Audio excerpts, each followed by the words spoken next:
Welcome back to the Fantasy Hockey Podcast, Building Winners Week 9. So we prepped yesterday. If you missed that episode, go back and watch that. We prepped a lot for this week and talked about what the ads are going to be going forward this week. Now, this episode is going to be a little bit more to recap how the week went and actually preview the matchups themselves, take a look at who my opponents are, and what I'm thinking, maybe from a little bit of a more long-term perspective. I went 2-1 this week.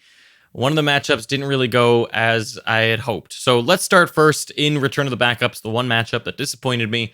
And that one ended, it was not great. My original projection was 126.48. I got 105.95. He hit his projection almost exactly on the head, 110.15 to 110.94. So my extra games played here, I had 51 to his 47. Didn't really matter. And the reason for that was twofold. So one was, of course, my goaltending here. Carey Price, negative 11.25. Sergei Bobrovsky, negative 4. Man, my negative goaltending is becoming a theme here. And the sad part is that these three goaltenders, Carey Price, Jacob Markstrom, and Sergei Bobrovsky, are my main goaltenders. And the one pickup I made of a goaltender, and Alexander Georgiev, was the one who got a shutout and 15.25 points. So I've got virtually no points from my main goaltenders and only got them from Georgiev. He had a ridiculous week from Connor Hellebuck, which helped out a lot. Got him a shutout and 2 wins. So that seemed to have helped. Andrei Vasilevsky got quite a few points. My skaters did pretty well, honestly. I mean, Klingberg got a point, a goal, and 3 assists. Trouba got 3 assists. Chabot, a goal and an assist. Dougie Hamilton, 3 assists. Everyone did really well. David Pastrnak with 5 goals and an assist. Timo Meier went off with 16 shots and 10 hits. My skaters did as well as I could have hoped. It was really just the goaltenders. And the one mistake I made personally was that I didn't pick up David Krejci. I was going to pick up David Krejci solely to block that move from Evan here making that move. I was this close. And the day I went to pick up David Krejci, I noticed that he had picked up David Krejci an hour before.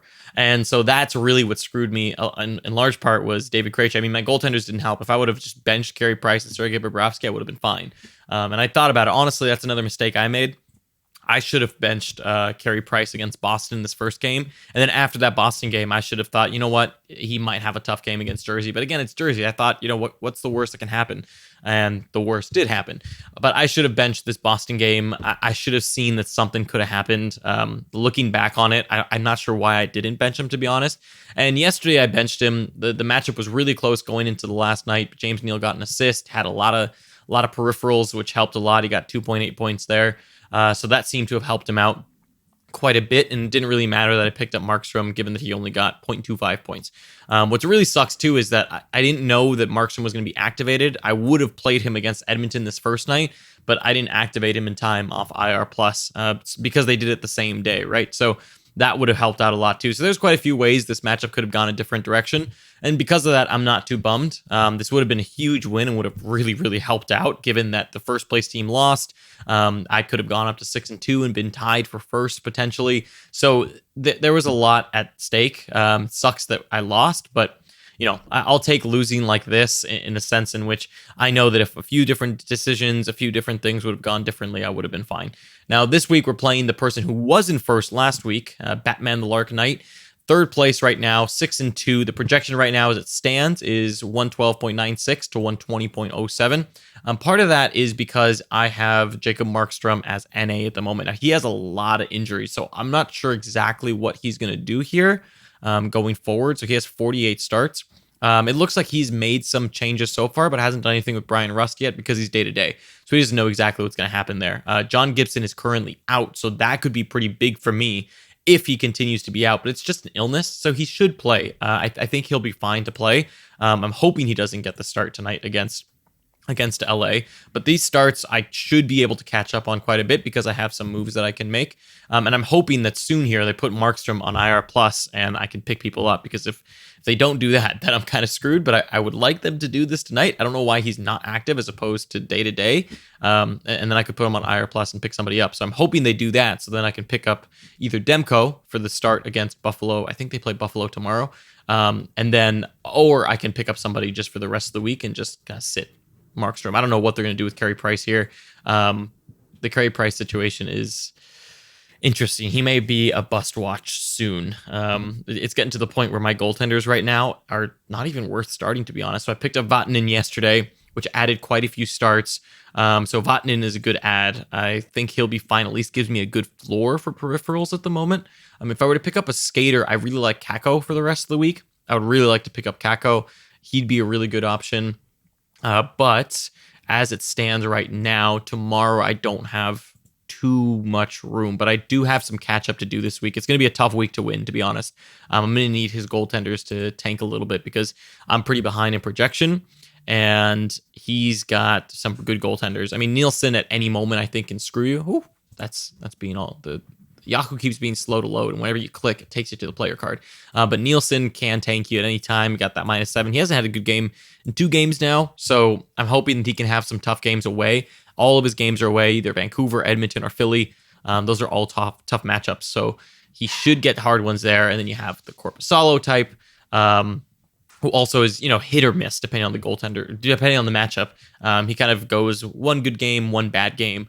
But he did have a really good game against Ottawa, of all people. But he has a tough matchup in the Arizona Coyotes. The Rangers aren't too tough, but they do score a lot of goals. And then Florida scores a lot of goals, and Washington. So there's not easy matchups there. So this one will be tough, and it's going to really come down to my goaltenders doing well. It's going to come down to me making the right pickups this week, of which we talked about a little bit, that I think I have some good ideas on who to pick up, but we'll talk about more of that tomorrow when I debate dropping Sami Vatanen. And on top of that, we'll see hopefully that Jacob Markstrom gets moved to IR Plus at some point here. Okay, now moving over to Hockrus. I won 8-1. We tied in power play points, and they didn't hit goalie minimums, which made me win goalie starts. So that's good. I had 5 wins, a 199 and a 930 save percentage. So on any other week, I think I would have won. So I think this is fair, given that he didn't hit goalie minimums. So that's okay with me. I'm happy with that. Got 8-1. That moves me up to second place. I am 1 point away from Brandon in the standings here. So right now, 99 points for me, 100 for Brandon. So we are super, super close at the moment. Brandon made a move today to drop Anthony Duclair, his favorite player of the past week, and picked up Dustin Brown, which is a pretty good pickup. So I like that move for him. Jake DeBrusk is on waivers, which is someone that I may want to pay attention to for later in the week, simply because of his shots. And he does have point upside, and I like some of the matchups that he has, especially the Chicago one. So Jake DeBrusk is someone that was dropped, and I'll have to pay attention to. Now, this week I'm playing the 7th place team, who is deceivingly 7th place. After you get away from the top 3, 4, 5, 6, and 7 are all really close together. You can see here, Gritty Chitty Bang Bang has 91 points. Denominator says 83. So that row, right, all those teams are pretty similar in terms of just potential to upset. And so I'm not going to discount the denominators from 7th place. I think that they can absolutely beat me. What I have going for me right now is game starts. I have 60 game starts right now to his 48, which is huge. And he's got 3 goaltenders. I've got Markstrom at IR plus. So because I have Markstrom at IR plus at the moment, I have way more skater starts at the end of the day. And he doesn't have Dahlin and doesn't have Edler. So I should be good in blocks as long as Edler misses a few games. If Edler comes back, then I may be in a little bit of a trouble spot for blocks. Now, he's got good goaltenders going, so we'll see how goaltenders go. I'm going to hope that I can take wins. But as I said in the last episode, my goaltenders have some really tough away matchups this week. So I'm going to assume I am losing goaltenders at this point. So the first thing to talk about for the week is Filip Chytil. Now, I get a game from him today, which is Monday, but tomorrow I start not playing him. Now, because of that, I can make a move and pick up a defenseman for tomorrow. What I want to do is I want to wait and see how this first day goes, see if they kind of over-index in any specific area. Do I need to go for points? Do I need to go for hits and blocks? That sort of thing, and just kind of feel it out. And then I can pick up a defenseman for tomorrow and drop Chytil. And then after I drop Chytil, I can then pick up somebody for, well, wherever I want, really, for this week. So let's take a look at who plays tomorrow. Pretty much everybody, and I have defenseman options, but I'm going to just go off of score, essentially, and maybe someone's playing a tired team. Let's see. So Montreal is playing a tired New York Islander team. So Montreal actually has technically the best matchup, and they're at home. Now, granted, Montreal hasn't been great recently, but that could be an option. Now, again, the other thing I could do here is if I wanted to save a start for Wednesday, I could pick up one of these back-to-back teams. So I could pick up from Ottawa, who has a game on Tuesday and Wednesday, take advantage of that and automatically get 2 games there. I could pick up a Toronto Maple Leaf defenseman and get 2 games there. Toronto doesn't have that many options, though. I could pick up Washington Capitals, who play the San Jose Sharks and the LA Kings. Or I could just wait and pick up one of these teams. So the other thing here that's actually really helpful for Wednesday, one of the reasons I may not do what I'm saying right now and pick up for the back-to-back is that there are some really good matchups to take advantage of on Wednesday. For example, the Oilers play a tired Ottawa Senator team while being rested. The LA Kings play a tired Washington Capitals team. I don't care too much about that one. And then the Avalanche play a tired Toronto team, which does matter because Colorado actually has a lot going on for them at the moment, and Toronto lets in a lot of goals. So I think at the moment right now, I'm going to pick up the best player for Tuesday, the best defenseman for Tuesday, and then tomorrow we'll take another look at what I do for Wednesday because there's a few options. Now, if the best player available on defense is from the Ottawa Senators or from the Toronto Maple Leafs, then in that case, I'll do it. But I don't think that's what's going to happen. I think the person I'm eyeing right now is Trot, potentially. I think he could be a really good ad for tomorrow. So let's take a look at Montreal because they have the best. They're playing a tired team while rested. So let's see what's out there still. So Danault is out there. I don't have room. I need to go with defenseman though. So Mete is on injured reserve at the moment. Chirot is owned, unfortunately, so I can't do Chirot. So then there's Kale. Let's take a look at just the last 7 days on average. Who's been good? Mike Riley's actually he's been scratched though. So while he was good, just not good enough right now because he's not playing. Cale Fleury, not doing much. He's so hit or miss there. Olofsson not doing much. Okay, so let's take a look at Toronto and see if there's anything here. Let's filter to just defense. So there's Travis McDermott, not worth it at all. There's Cody Ceci, not worth it at all. Okay, so that puts us into a little bit of pickle. So now let's just go overall defense. Who's available? Who's the best defenseman out there? So over the last 7 days, Eric Goodbranson probably got PIMs. Yeah, he got 29 PIM games, so that's big. Now he does play LA does he play? Gotta make sure to check that they play. I keep going to Anders Nielsen's player card here. So Calvin DeHaan is interesting, actually. I'm pretty sure DeHaan plays tomorrow. Watch Chicago not be. No, Chicago does not play tomorrow. So these are the teams I'm looking at here.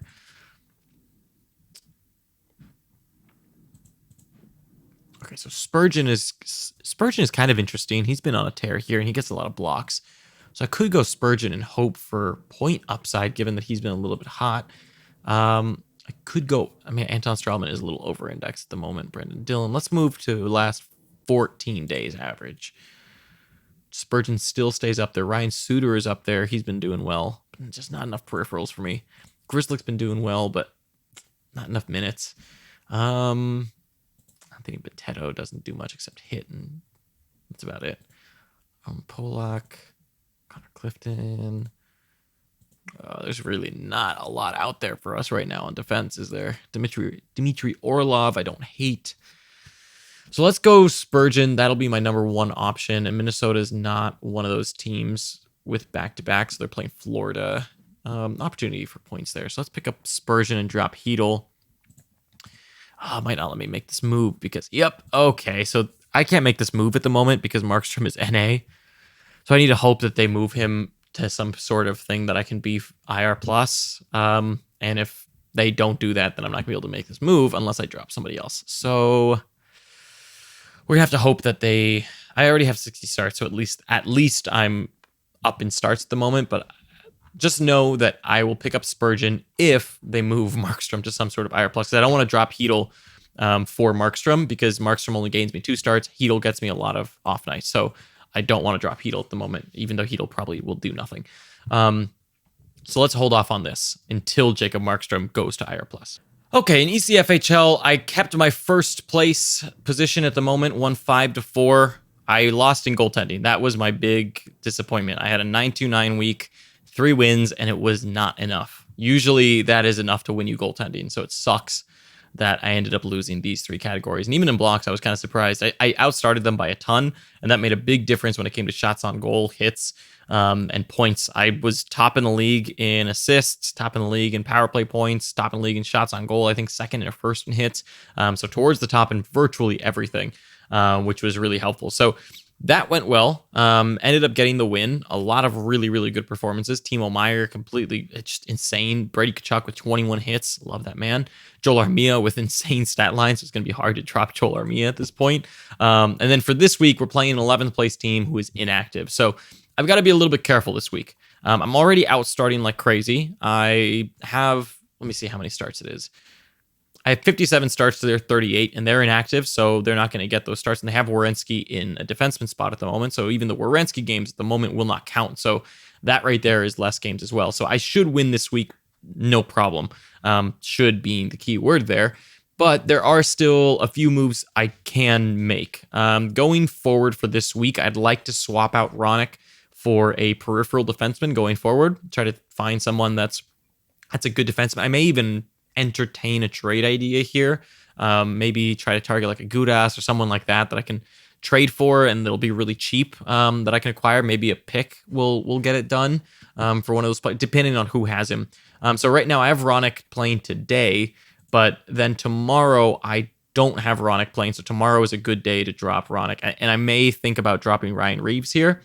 Because Ryan Reeves also is going to be getting benched a lot this week. So I took a look at this last week as well, or yesterday's episode. But Ryan Reeves is the one that gets benched on both Tuesday and Thursday.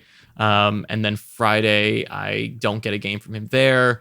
And then on Saturday, I get a game from Ryan Reeves. And then on Saturday, he also doesn't add me anything. So this is a great week to swap out Ryan Reeves for a peripheral defenseman and swap Ronick for a forward that gets me starts. So what we'll do here is let's take a look at who I can pick up for Ryan Reeves. So I want to go a peripheral defenseman first and foremost, and someone who's going to get me a lot of games this week. So I have room every single day for a defenseman. So we're going to go with one that maximizes my starts. Obviously, Monday's not going to count here. So just Tuesday through Sunday. And the Oilers have the best schedule, hands down, because they play Ottawa, LA, and Buffalo. And they get Ottawa, who's tired, and Buffalo, who's tired, while they're rested. So Edmonton defense gets a bonus, but I am going for peripherals. So more than anything, I'm just going for max amount of starts. Now, from Tuesday forward, there's a few teams that play 4 games. So there's Arizona, there's San Jose. So I like Arizona and San Jose's matchups quite a bit. And for example, there's a Chikrin still out there who I actually dropped. So let's take a look at the best defensemen. So Calvin DeHaan is also a really good option. Chicago only gets 3 games, but his peripherals are just insane and gets a lot of blocks. So Calvin DeHaan is one of the top people I'm eyeing. Radko Gudas is actually available. The thing with Gudas is he only really gets you hits, which I guess is all that Ryan Reeves was getting me, so it's not a terrible trade-off there. And if I remember correctly, Washington has a decent schedule next week, but Gudas will only get me 3 games. Now, I could drop Gudas come Friday and pick up someone Saturday and Sunday, for example, a San Jose player, and I would actually get 5 starts out of that position. That could be a good option, to be honest. Nikita Zaitsev is another good option as well, but he just hasn't been getting the peripherals that you'd want as of late. So let's look at just the last 14 days average first. Grzelcyk's been good, but Grzelcyk is sneaky because Grzelcyk is mostly due to him being on top power play while Torrey Krug was out. So Oli Mata is out there. I don't like Oli Mata at all. Not the peripherals I'm looking for. Brady Shea, not really doing much that I want. Ian Cole is getting a lot of blocks. Who's averaging the most blocks at the moment? Roman Polak is getting a lot of blocks. But he did get scratched this one day. So not really caring about that. McDonough's been blocking quite a bit. John Merrill's getting occasional blocks, not that many. Brent Seabrook not doing much either. Calvin DeHaan is blocking quite a bit while also getting shots. This is Calvin DeHaan is what I like. Very even across shots, hits, and blocks. So I like that quite a bit. But honestly, there's not that many good net peripheral defenseman at the moment. So it might make sense to just go Gudas. And then add later in the week for somebody else. So let's just go Gudas here. Let's go season average first. I want to see this. So season average, who's been the best so far? Calvin DeHaan is up there. I mean, when does Chicago play? So Chicago is later in the week.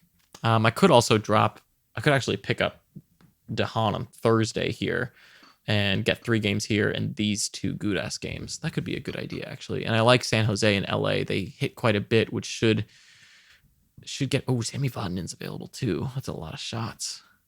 Huh. The Devils only have 3 games, though, and they don't have a great schedule next week.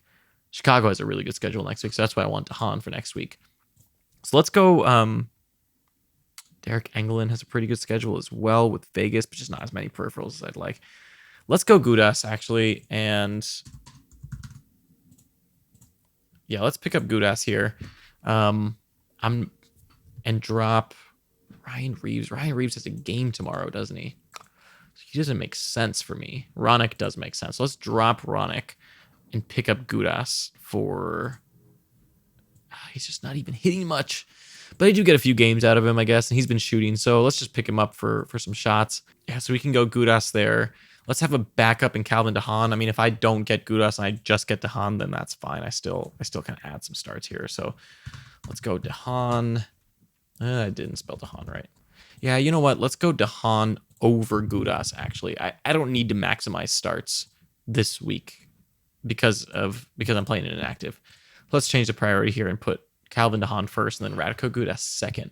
Now, Ryan Reeves doesn't make sense to drop tomorrow. Or he does because he plays. Yeah, I'm benching him. Okay, so let's pick up a player. So I have 2 defenseman spots tomorrow. So actually, I could pick up both of them and drop Ryan Reeves.